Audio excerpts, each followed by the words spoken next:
Halo semuanya, selamat datang kembali ya. Jadi di video kali ini saya akan update buat pergerakan Bitcoin, kemudian saya akan bagikan beberapa koin yang masih punya potensi kenaikan. Nah, kita akan mulai dulu dari chartnya Bitcoin. Nah, saya akan coba analisis dari weekly chart ya, karena hari ini baru terjadi penutupan candle weekly.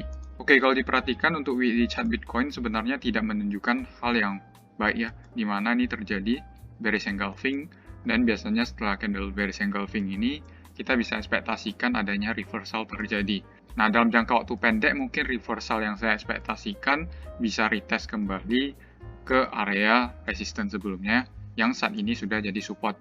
Nah, ini ada di sekitar 39.000 sampai 41.500. Nah, jadi area ini bakal saya gambarkan sebagai area yang krusial ya. Jadi ada potensi kita bisa retest. Ini juga seperti yang sudah saya katakan di video-video sebelumnya, sebelum Bitcoin melakukan dump yang kemarin. Memang sebenarnya pada dasarnya dari kemarin kita sudah melihat adanya pelemahan ya. Nah, tapi katalis penurunannya muncul ketika newsnya datang.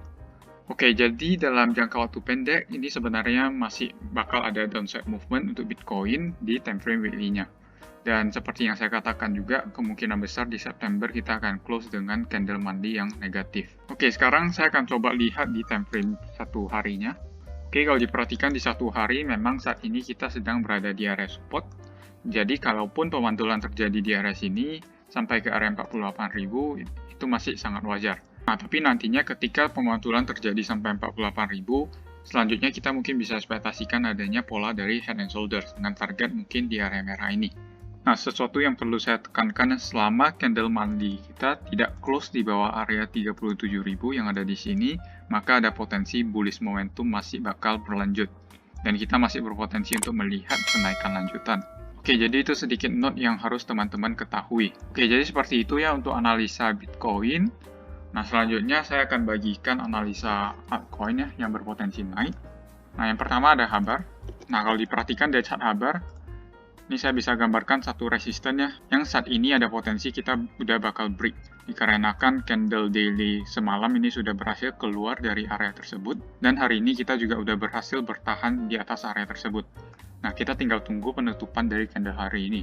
Kalau saya pribadi, saya akan melihat adanya breakout secara valid ya, artinya penutupan candle ini akan positif. Nah, target pertama yang saya ekspektasikan itu ada di area Fibonacci-nya. Mungkin di 0,5 bisa menjadi target pertama yang harus teman-teman perhatikan. Kemudian di 0,54. Jadi untuk saat ini kita targetkan kedua target ini dulu. Sebenarnya di 0,58 ini juga bisa menjadi target yang krusial. Jadi kalau teman-teman mau coba ambil 3 target ini untuk short term trading sangat bisa dilakukan.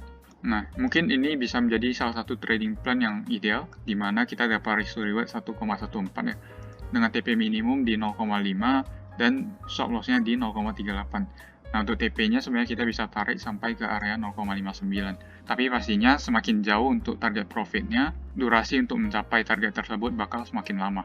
Jadi itu yang harus teman-teman pahami. Nah, jadi so far seperti itu untuk trading plan-nya. Buat yang mau ngikutin harus disesuaikan dengan profil resiko teman-teman masing-masing. Oke, selanjutnya saya akan bahas koin Atom ya. Ini juga berpotensi naik. Nah, untuk koin Atom sendiri sebenarnya masih berpotensi mengalami kenaikan, di mana kemarin kita baru saja melihat adanya breakout dari resistance, dan ini breakout yang cukup valid ya, dan candle yang terbentuk ini cukup besar ya. Jadi target pertama yang akan saya ekspektasikan, sebenarnya ini juga sudah saya share di channel Telegram saya. Jadi buat teman-teman yang mau join bisa langsung join, linknya ada di deskripsi. Jadi targetnya ada di area 38,82. Ini bakal menjadi target pertama yang krusial buat Atom. Nah, selanjutnya target keduanya ada di sekitar 47,44. Nah, tapi untuk jangka pendek mungkin saya akan ekspektasikan rejection terjadi dulu di target 39 ini. Nah, untuk Atom sendiri sebenarnya saya udah update di saat harga Atom kemarin di area sini. Dan saya udah rekomendasiin ke teman-teman juga buat coba akumulasi. Nah, jika teman-teman akumulasi di harga kemarin yang di sini, ini profitnya udah kurang lebih 3 kali lipat ya, sampai harga saat ini. Nah, dan idealnya kalau teman-teman mau TP itu bisa TP di area 39 ini. Nah, untuk short term trading sebenarnya juga bisa dilakukan, tapi udah agak risky ya. Kalau mau masuk bisa melakukan scalping aja, dan harus disesuaikan dengan profil resiko teman-teman. Oke, jadi kurang lebih mungkin seperti itu update analisis buat koin Atom. Selanjutnya ini ada koin XTZ ya, yang menurut saya berpotensi naik juga. Oke, kalau diperhatikan koin STZ ini geraknya sudah eksponensial ya dalam beberapa hari belakangan ini, dan kita udah dekat dengan area resisten. Nah, ini salah satu koin yang masih belum break dari resisten ya. Kalau kita perhatikan Atom dan Haber itu udah mencoba untuk breakout dari area resistennya, sedangkan STZ ini masih berada di area resistennya. Jadi kalau kita mau spekulasi sebenarnya kita bisa masuk sebelum breakout karena trennya masih eksponensial. Nah, kalau kita mau lebih aman, kita bisa masuk setelah candle daily-nya close di atas area 7,5 ini. Nah, untuk targetnya sendiri, saya bisa menggunakan Fibonacci Projection ya. Nah, dimana kalau diperhatikan, target selanjutnya itu ada di 8,8.